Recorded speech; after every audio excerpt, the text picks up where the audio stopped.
എനിക്കെന്താ കുഴപ്പം? 2000 റുപ്യന്റെ പണി, മോട്ടോർ സൈക്കിള്, താമസിക്കുന്ന സ്ഥലം എല്ലാം ഉണ്ടല്ലോ. ഞമ്മക്കെന്താ ഉള്ളത്? മാമയും പോയി, മൈമുനയും പോയി, കയ്യിലാണെങ്കിൽ കാശില്ല. പടച്ചോനെ കണ്ണിൽ ഇരുട്ട് കയറുന്നത് പോലെ തോന്നുന്നു. അത് സന്ധ്യയാവാൻ പോകുന്നോണ്ട് തോന്നുന്നായിരിക്കും. എന്ത് ഇരുട്ട്? അപ്പൊ നെഞ്ചിൽ കത്തിക്കൊണ്ടിരിക്കുന്ന തീയ? എടാ, എന്റെ അവസ്ഥ ഒന്ന് ആലോചിച്ച് നോക്ക്. ഒരു പൂവെടുത്ത് ചെവിയിൽ വെച്ചിട്ട് റോഡിൽ കൂടി ഒന്ന് ഓടിയാലോ എന്ന് ആലോചിച്ചിരിക്കുകയാണ് ഞാൻ. ഓ, എന്തൊക്കെ ബഹളങ്ങളായിരുന്നു.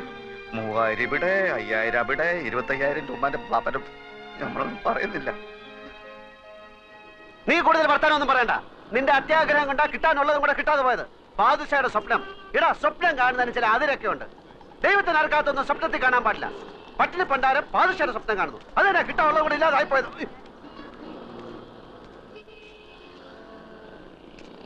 എടോ, എന്റെ വണ്ടി നമ്പർ ട്രാഫിക്കാരൻ കുറിച്ചെടുത്തോണ്ട് പോകുന്നു. ഇതിന്റെ കുറ്റിപ്പറല്ല. അവിടെ ഇവിടെ വണ്ടി വെച്ച് കഴിഞ്ഞാല് ട്രെയിന് വന്ന് എടുത്തോണ്ട് പോകും.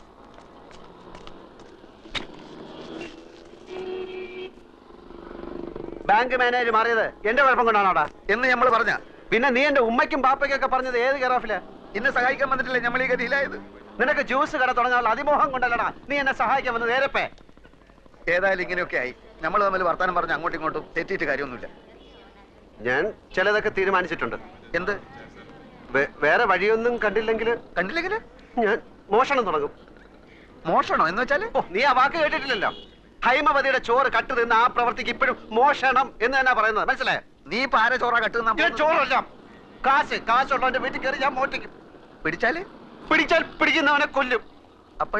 അപ്പം ജയിലിൽ പിടിച്ചിടും, എന്നിട്ട് തൂക്കി കൊല്ലും. അപ്പൊ പിന്നെ ഒന്നും അറിയട്ടല്ലോ. അപ്പൊ കൂട്ടാ, നിനക്ക് ചെവിയിൽ പൂവും വെച്ച് റോട്ടിൽ കൂടെ ഓടാൻ നേരായി.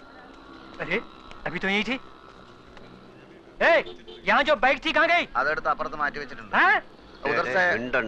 മാസം അടയ്ക്കാനുള്ള കാശ് അടയ്ക്കാത്തോണ്ട് മാർവാടി ബൈക്ക് എടുക്കാൻ ചട്ടമ്പികളെ അയച്ചിരിക്കുകയാണ്. ഓ ഗാഡിയിലേക്ക്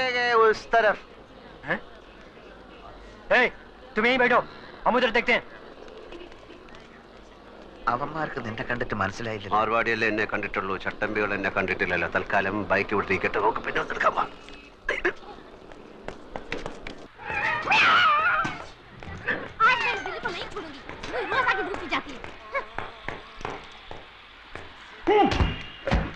എവിടെയായിരുന്നു ഇന്നലെ രാത്രി മുഴുവൻ?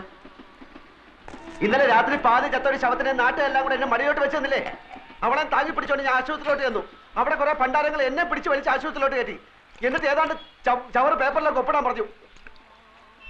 ആ വെപ്രാളത്തിന് ഞാൻ അവർ പറയുന്നിടത്തൊക്കെ ഒപ്പിട്ടു. അതോടെ ഞാൻ അവളുടെ നായരുമായി. എന്നിട്ട് ഈ പെട്ടി എന്റെ തലയിലോട്ട് വെച്ച് എന്നിട്ട് അവിടെ കുത്തിരിക്കാൻ പറഞ്ഞു. എങ്ങനെയെങ്കിലും ഇതും കൊണ്ട് രക്ഷപ്പെടാന്ന് വിചാരിച്ചപ്പോൾ നിന്റെ മുടിഞ്ഞ മാമ ഒലക്കയുടെ മൂടും അന്വേഷിച്ചോട്ട് കുറെ പോലീസുകാരായിട്ട് അവിടെ കളഞ്ഞു നടക്കുന്നു.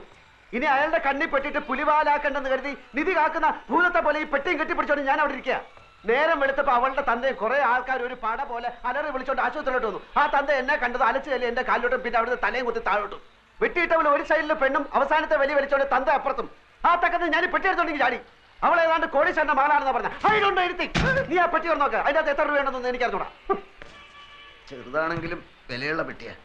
അകത്ത് കാര്യമായിട്ട് എന്തെങ്കിലും കാണാണ്ടിരിക്കില്ല. നിനക്ക് എന്റെ പേരറിയോ? അപ്പക്കുട്ടൻ നായർ. അത് പണ്ട്, ഇപ്പൊ ആൽഫി. ആൽഫി? അതെന്തോ തിന്നുന്ന സാധനത്തിന്റെ പേരല്ലേ? അല്ല, അത് കുൽഫി. അതെ, കുൽഫി. ഇത് ആൽഫി, ആൽഫ്രഡ് ഫെർണാണ്ടസ്. ആ പെണ്ണ് തന്തയായിട്ട് പിണങ്ങിയിട്ട് പ്രേമിച്ച് കെട്ടിയവന്റെ പേര്. അപ്പൊ അവനോട് പോയി? ഈടെ അവനെ ആരും കണ്ടിട്ടില്ല. അതല്ലേ എല്ലാരും കൂടെ എന്നെ പിടിച്ച് അവനാക്കിയത്. എന്നാലും അവനവിടെ പോയി? ഈടെ അവനെ ആരും കണ്ടിട്ടില്ലെന്ന്. ഈ പെണ്ണ് മാത്രമേ കണ്ടിട്ടുള്ളൂ. അവള് കണ്ണും മൂക്കും തളർന്ന് നടക്കുന്നവർ വാ തുറന്നൊന്നും മിണ്ടാൻ കഴിയുന്നില്ല. എന്റെ ഗതികളല്ല എന്ന് പറയാം. എന്നാലും അവനവിടെ പോയി? അവനെ കണ്ടിട്ടില്ലെന്ന് പറഞ്ഞാ തുറന്നു. ഇതെന്താ വലിയ പെട്ടിക്കകത്തൊരു ചെറിയ പെട്ടി? വെട്ടിയല്ലടാ, കമ്പ്യൂട്ടർ.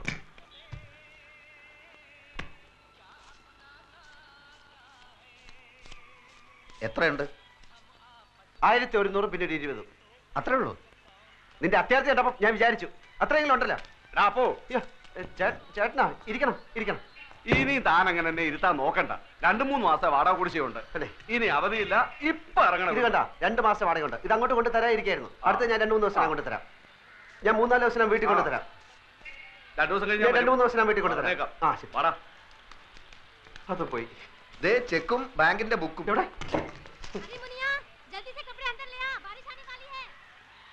എന്റെ അമ്മോ, 23 ലക്ഷം അവളുടെ അക്കൗണ്ടിൽ ബാങ്കിലുണ്ട്. പടച്ചോനെ, 23 ലക്ഷം! ചെക്ക് ബുക്ക് ഉണ്ട്, നമുക്ക് എഴുതി എടുക്കാം. എഴുതി അങ്ങോട്ട് കൊടുത്ത ഉടനെ കാശ് എടുത്തരാൻ നിന്റെ പാപ്പ അവിടെ മാനരാ? ഒരു വസ്തു അറിഞ്ഞൂടാ. ഇവിടെ അവള് ചെക്കിൽ ഒപ്പിടണം. മണ്ട മുത്തപ്പ.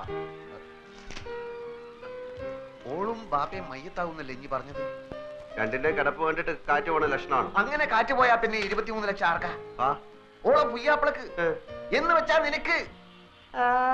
അപ്പൊ ഒറിജിനൽ ആൽഫി വരും, ലക്ഷവും കിട്ടൂല, ആൽമാറാട്ടത്തിന്റെ പേരിൽ കേസാവും. ഞാനില്ല, ഞാൻ സത്യം തുറന്നു പറയാൻ പോവാ. അങ്ങനെ തുറന്ന് പറയാൻ വരട്ടെ. നമുക്ക് ആശുപത്രി പോയിട്ട് നന്നായിട്ട് എല്ലാ കാര്യങ്ങളും ഒന്ന് വിസ്തരിച്ച് മനസ്സിലാക്കാം. എന്നിട്ട് മതി സത്യം തുറന്ന് പറയാൻ. ഞാൻ സത്യം തുറന്നു പറയാൻ പോവാ. മോഷണം, ജയില്, തൂക്കുമരം, ഇതൊക്കെയാണ് ഇപ്പൊ നമ്മുടെ മുമ്പിൽ തെളിഞ്ഞു നിൽക്കുന്ന വഴികൾ. വേറെ ഏതെങ്കിലും ഒരു വഴി കൂടി ഒന്ന് ശ്രമിച്ചു നോക്കുന്നതിൽ എന്താ കുഴപ്പം? വേറെ ഏതെങ്കിലും ഒരു വഴി കൂടി ഒന്ന് ശ്രമിച്ചു നോക്കുന്നതിൽ എന്താ കുഴപ്പം? ആ വഴി കൂടെ പോയിട്ട് നമ്മൾ ബന്ധപ്പെടുന്ന ഈ വഴിയിലാണെങ്കിൽ പിന്നെ നമ്മൾ ഏത് വഴിയിലായി പോവും?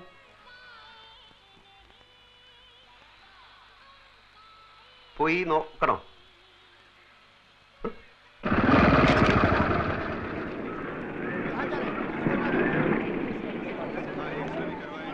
ഈ ബൈക്ക് പിടിക്കാൻ നടക്കുന്ന മാർവാടികളുടെ ഗുണ്ടകൾ വല്ലതും ഉണ്ടോ നോക്കിക്കൊള്ളി. ഇല്ല, കാലത്ത് നീ വരുന്നതിന് കുറച്ച് മുമ്പ് നിന്നെ അന്വേഷിച്ച അവന്മാർ മുറിയിൽ വന്നിരുന്നു. ഞാൻ പറഞ്ഞു നീ ഇപ്പൊ അവിടെയല്ലേ താമസം. എന്നിട്ട് നീ എന്താ പറയാത്ത? നീ എന്താ ചോദിക്കാൻ?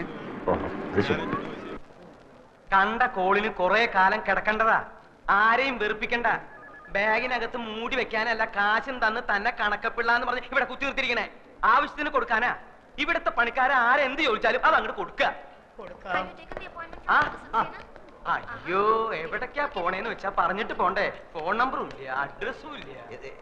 എന്താ കാര്യം? വർമ്മ സാറ് ബോധം വന്നപ്പോ മുതൽ നിലവിളിക്കുക, ആൽഫി. ഞാനിപ്പോ അതിനെന്ത് ചെയ്യണം? ഒരച്ഛന്റെ വിഷമം മനസ്സിലാക്കണം. പറയുന്നത് കേൾക്കല്ലാതെ മറിച്ചൊന്നും പറഞ്ഞ് അങ്ങേരെ വിഷമിപ്പിക്കരുത്. ഞാൻ മോന് പുണ്യം കിട്ടും. വാ വാ.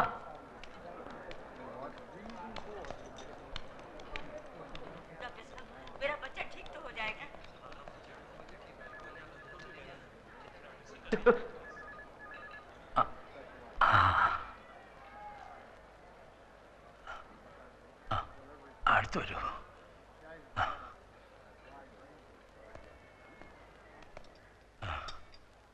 കണ്ണേ പൊന്നേന്ന് പറഞ്ഞു വളർത്തിയ കുഞ്ഞാണ്. ഇപ്പൊ കിടക്കണ കിടപ്പ് കണ്ടില്ലേ?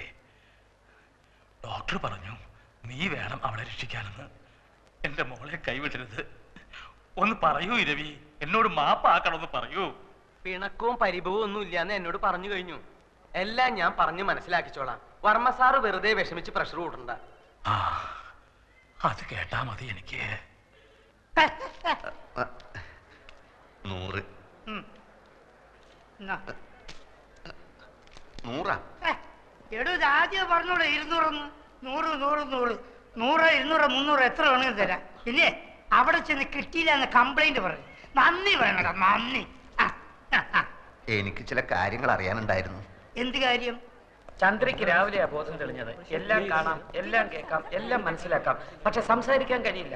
കഴുത്തിന് താഴെ ആകെ തളർന്നിരിക്കുക. ഒരു സ്ട്രേഞ്ച് കേസായിട്ടാണ് എനിക്ക് തോന്നുന്നത്. പക്ഷെ പ്രതീക്ഷയ്ക്ക് വകയുണ്ട്. രോഗിയുടെ മനക്കരുത്താണ് ഇവിടെ പ്രധാനം. ഒരു മിറക്കിൾ സംഭവിച്ചാൽ നാളെ തന്നെ എഴുന്നേറ്റ് നടന്നു എന്ന് വരാം. ചിലപ്പോൾ 4 വർഷമായി എന്നും വരാം. എല്ലാം തന്റെ കയ്യിലാണ്. ജീവിക്കണമെന്ന മോഹം എത്രയും കൂടുന്നോ അത്രയും പെട്ടെന്ന് ചന്ദ്രിക സുഖം പ്രാപിക്കും. ആ മോഹം ഉണ്ടാക്കേണ്ടത് നിങ്ങളാണ്.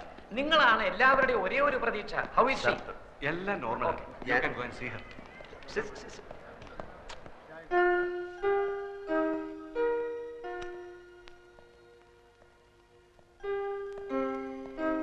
കൊച്ചെ, എനിക്കൊരു കാര്യം പറയാനുണ്ട്. എല്ലാരും കൂടെ എന്നെ തെറ്റി.